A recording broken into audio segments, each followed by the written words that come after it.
Olá, eu sou Angélica Nogueira, sou pesquisadora e professora da Universidade Federal de Minas Gerais e vamos dar início à série Oncologia para o Não Oncologista, com temas essenciais de oncologia para o aluno de medicina, para profissionais de saúde, começando pela prevenção de câncer na prática clínica, o que todo médico precisa saber para prevenção e rastreamento de câncer. E essa aula, então, vai passar um pouquinho pelo conceito básico de marcadores tumorais e aspectos gerais e prevenções dos cânceres mais comuns da humanidade, câncer gastrointestinal, mama, gineco, próstata, pulmão e pele, e terminar com recomendações para a prática clínica. Marcadores tumorais são muito comumente pedidos na prática clínica do não oncologista, muitas vezes de maneira desnecessária, muitas vezes geram falsos diagnósticos e medo na população, então é muito importante a gente ter claro o que são esses marcadores tumorais e como eles devem ser usados.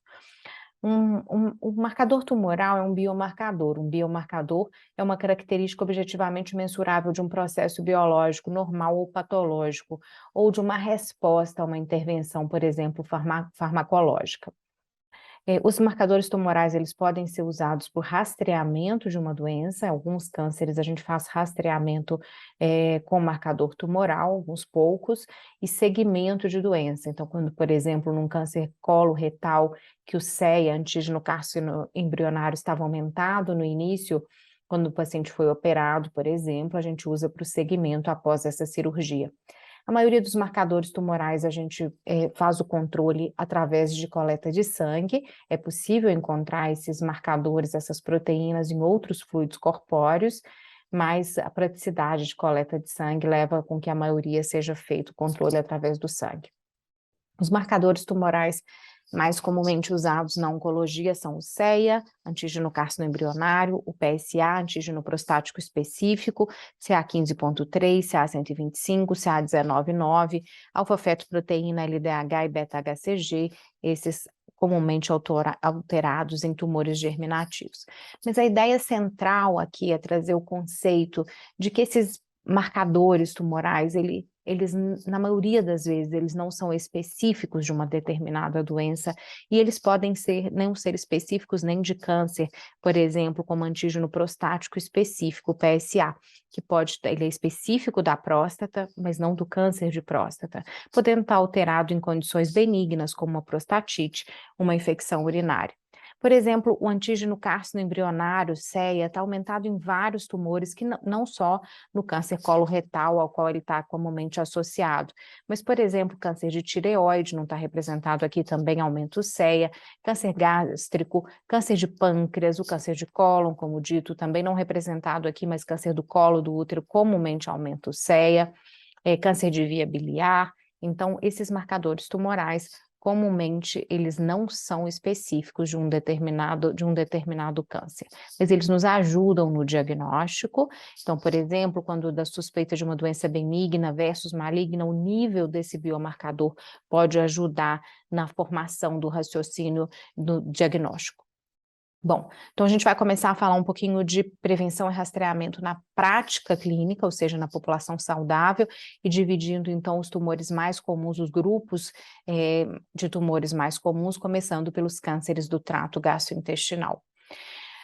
O câncer coloretal é um câncer muito comum, então o rastreamento, pegando por essa questão da incidência, ele se justifica pela alta frequência. No Brasil, hoje, o câncer de cólon é o segundo câncer mais comum na mulher no Brasil e também no homem, então a segunda causa de câncer em homens e mulheres no Brasil. Está associado ao envelhecimento populacional, à obesidade e a síndromes hereditárias, como a síndrome da polipose adenomatosa familiar, como a síndrome de Lynch. O câncer coloretal tem habitualmente uma carcinogênese lenta e é possível, com exames de rastreamento, detectar lesões antes de que o câncer esteja propriamente estabelecido, como, por exemplo, uma colonoscopia pode detectar um pólipo em que há uma lesão benigna, como um adenoma. A persistência dessa lesão pode chegar a virar um câncer. Então, exames de rastreamento em uma doença que é muito incidente e que tem uma carcinogênese lenta são efetivos. O câncer coloretal ele tem um significativo aumento de incidência após os 50 anos de idade.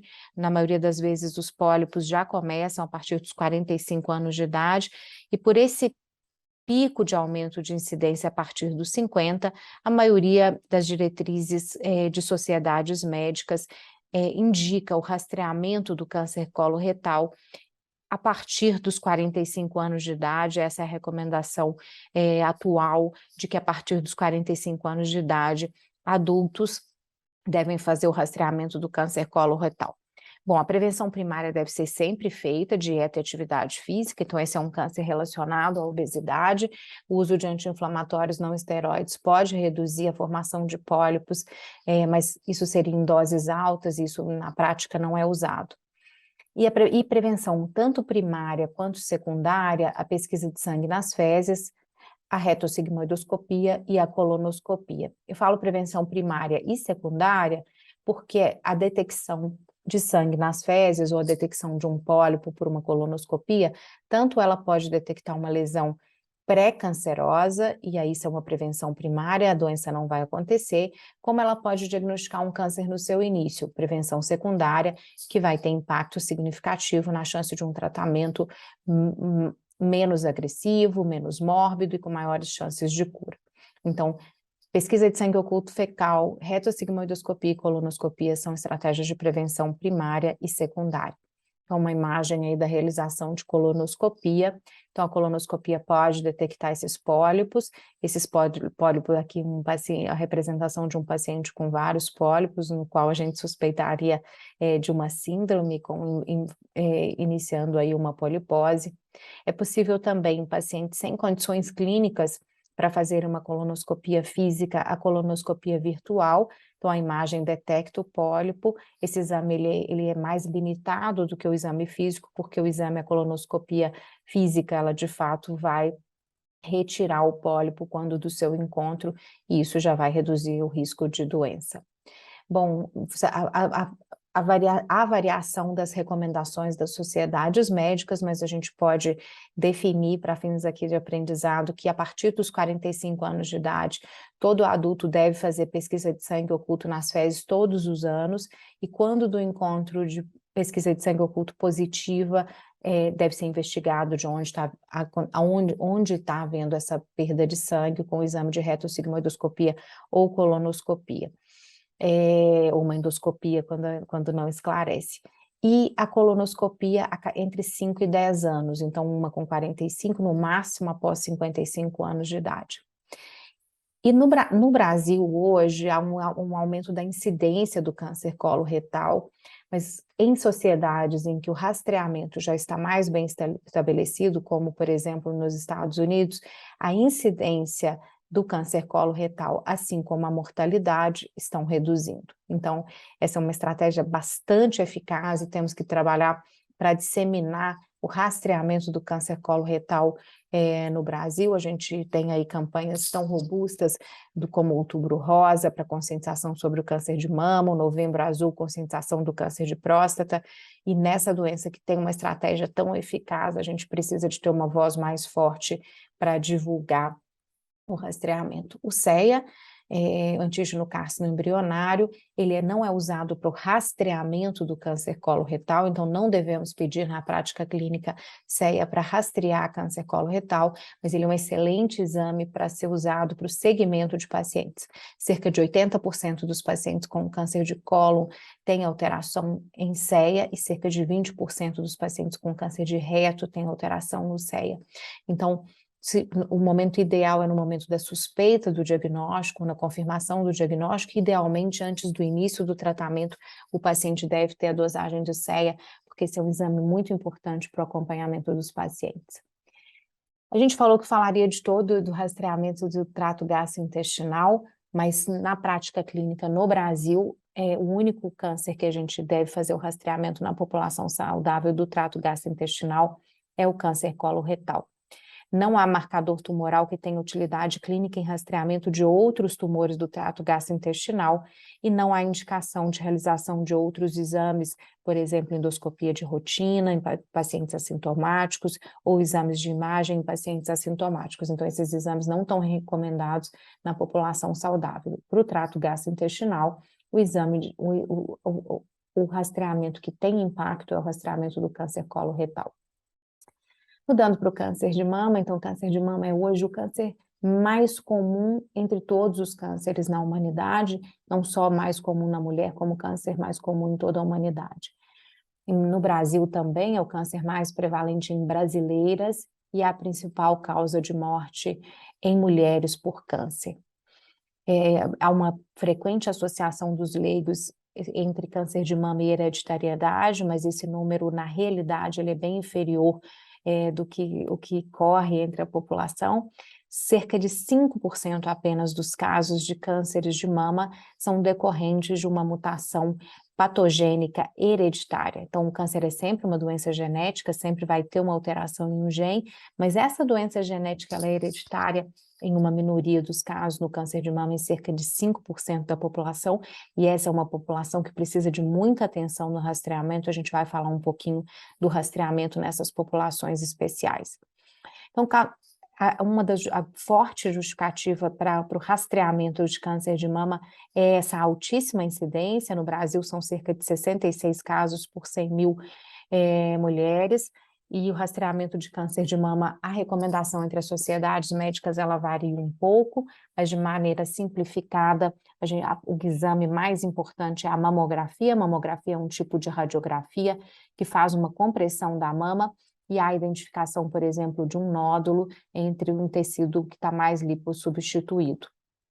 É importante, então, a gente ressaltar que esse é um exame bom para mulheres após 40 anos de idade, onde a lipossubstituição da mama já é mais relevante. Em mulheres com menos de 40 anos de idade, a mamografia é um exame que perde essa sensibilidade por a mama ser mais densa.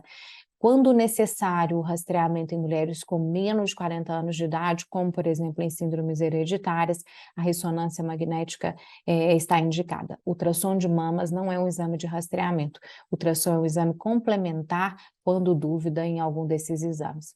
Então, quando mulheres jovens precisam de rastreamento, sempre que há síndrome hereditária, a ressonância magnética ela está recomendada. Quando há síndrome hereditária, uma ressonância ao ano, idealmente começando 10 anos antes do caso índice, do caso que teve câncer na família.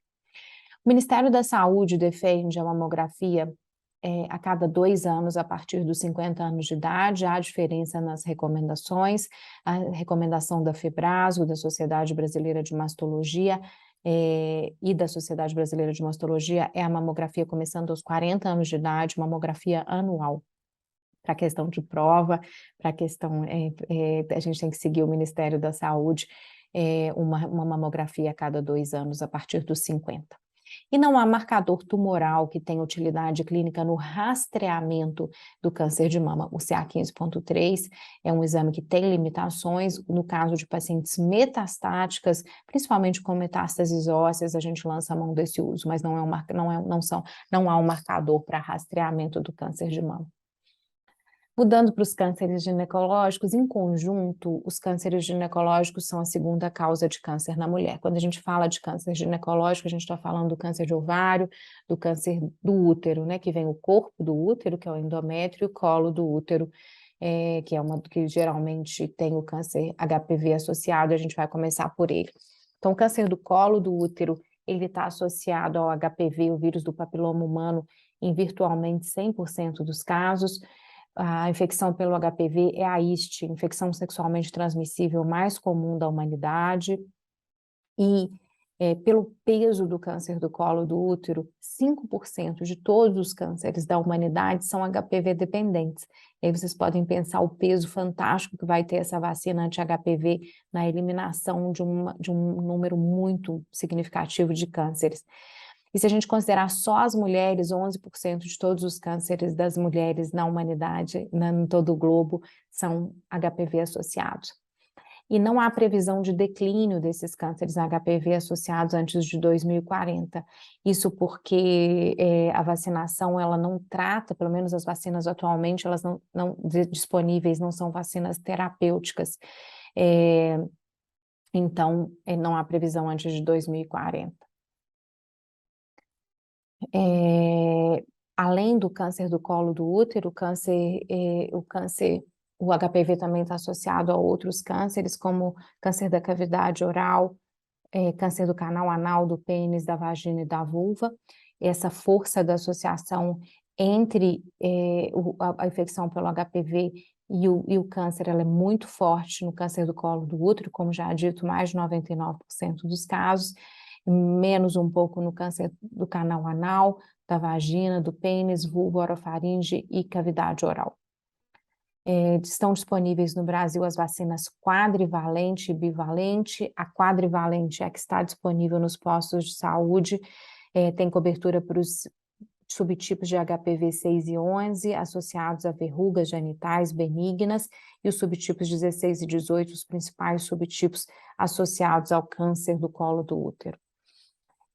Já está provado que a vacinação HPV, ela não só reduz a NIC, mas ela também reduz câncer propriamente dito, e o primeiro país a mostrar isso foi um estudo foi a Suécia.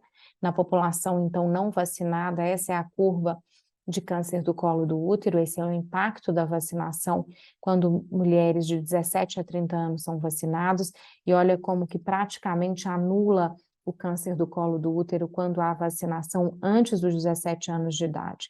Isso porque a chance de pegar mulheres antes da exposição ao HPV é maior nessa idade, também porque a imunogenicidade, a reação, a resposta, a formação de anticorpos à vacina é maior nesse grupo etário. Em relação ao câncer de ovário, infelizmente não há estratégias efetivas de rastreamento, alguns estudos, incluindo um estudo do Reino Unido, incluindo mais de 100 mil mulheres, ultrassom transvaginal mais CA-125 intercalados, não tiveram impacto na mortalidade por câncer de ovário, então não está recomendado o rastreamento populacional. Não há evidência, então, atual de benefício de rastreamento em mulheres assintomáticas no câncer de ovário, mas quando há síndrome de câncer hereditário, por exemplo, a síndrome mama-ovário, associada às mutações de BRCA1 e 2, está recomendado fazer CA-125 e ultrassom transvaginal intercalados a cada 3 meses, mas mais importante, câncer de ovário é uma doença rápida, com carcinogênese bem acelerada, essas estratégias não são muito seguras. Assim que a paciente constitui a prole, está indicada a retirada de ovários e trompas para a redução de risco do câncer de ovário.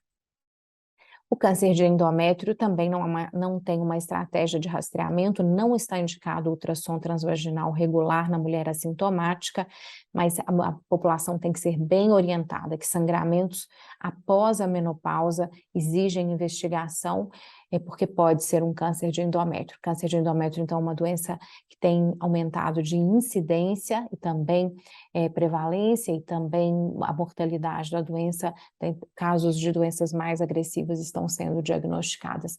Isso pelo envelhecimento populacional e também pelo aumento da obesidade mundial. Por exemplo, no Brasil, hoje mais da metade das mulheres adultas têm sobrepeso e mais de 20% são obesas. Não há marcador tumoral que tenha utilidade clínica no rastreamento de tumores ginecológicos. CA-125, alfa-fetoproteína e beta-HCG são usados no segmento de pacientes com câncer de ovário. CA-125 nos carcinomas epiteliais, alfa-fetoproteína, beta-HCG no segmento de tumores germinativos. Mudando para câncer de próstata, esse é um câncer muito incidente, e isso é justificativa para a gente discutir seu rastreamento. É o câncer mais comum em homens no Brasil, são 66 mil casos novos por ano. O risco é de cerca de 1 em 6 ao longo da vida, um risco de óbito baixo, é uma doença mais indolente. A combinação do toque retal mais PSA levam a melhor sensibilidade para o rastreamento da doença, mas há muita controvérsia se deve ser feito o rastreamento de câncer de próstata. Esses são dados do CIR americano, e na década de 80 foi iniciado o rastreamento populacional do câncer de próstata nos Estados Unidos, e a gente pode observar nesse gráfico o aumento da incidência sem impacto significativo na mortalidade. Então, o rastreamento de câncer de próstata levou a um aumento do número de casos, sem necessariamente impactar significativamente a mortalidade, levando a muito diagnóstico de doença confinada ao órgão. Isso leva a uma posição divergente entre as sociedades médicas em relação ao rastreamento, e às vezes elas mudam de posição. A US Task Force neutra, de vez em quando é favorável ao rastreamento, Canadá e Europa habitualmente mais conservadores na indicação de rastreamento. Então, não há uma recomendação consensual entre as sociedades, precisa ser considerada a faixa etária, histórico familiar, expectativa de vida e riscos e benefícios. Sempre discutir o rastreamento com o paciente do câncer de próstata. Câncer de pulmão é uma doença também extremamente relevante, aqui não só pela incidência, mas também doença responsável por alta mortalidade. O mundo aí tem mais de 1 bilhão de fumantes e os números de óbitos impressionam. Houve um descuido da humanidade com o incentivo de tabagismo na década de 70, 80, o que levou a um grande número de pacientes diagnosticados com cânceres de pulmão nas décadas que sucederam esse período. Há evidência de redução de mortalidade com rastreamento, com a realização de tomografia com baixa taxa de dose, tomografias anuais, em população com alta carga tabágica. Não há marcador tumoral que tenha utilidade clínica no rastreamento do câncer de pulmão. E por último, a gente vai falar um pouquinho dos grupos especiais. Então, pacientes com histórico familiar de câncer devem ser, quando há cânceres repetidos, por exemplo, indivíduos que têm cânceres nas 2 mamas, vários casos de um mesmo tipo de câncer na família, gerações subsequentes sendo acometidas, encaminhar para o Centro de Controle de Câncer Hereditário, encaminhar para um geneticista, encaminhar para um oncologista para fazer o diagnóstico de uma síndrome hereditária. Alcoolistas devem ter avaliação anual da cavidade oral por um especialista pelo risco de câncer de cabeça e pescoço. Pacientes cirróticos, cirrose por qualquer causa, devem ser rastreados com alfa-fetoproteína intercalado com ultrassom abdominal, cada um desses exames a cada 3 meses, pois pacientes cirróticos, cirrose por bebida, cirrose por medicamentosa, cirrose autoimune, aumenta o risco de hepatocarcinoma. A obesidade está associada a 13 tipos de câncer, segundo a Organização Mundial de Saúde, e a maior força de associação entre obesidade e câncer é o câncer de endométrio, e a gente já teve a oportunidade de discutir esse aumento de incidência pelo aumento de obesidade. Então, conclusões, o que todo médico tem que saber sobre rastreamento de câncer na população geral. Então, todo indivíduo, todo paciente nosso deve ser orientado por uma dieta equilibrada e a realização de atividade física, manter-se magro para evitar risco de câncer, controle do tabagismo, não fumar, consumo moderado de álcool, uso diário de protetor solar, pesquisa de hemoglobina fecal e colonoscopia a partir dos 45 anos de idade, sendo a pesquisa de hemoglobina fecal o PSOF a partir dos 45 todos os anos e colonoscopia em intervalos de 5 a 10 anos. Esses intervalos podem ser reduzidos de acordo com o encontro de pólipos. Mamografia, segundo o Ministério da Saúde do Brasil, a cada 2 anos a partir dos 50 anos de idade.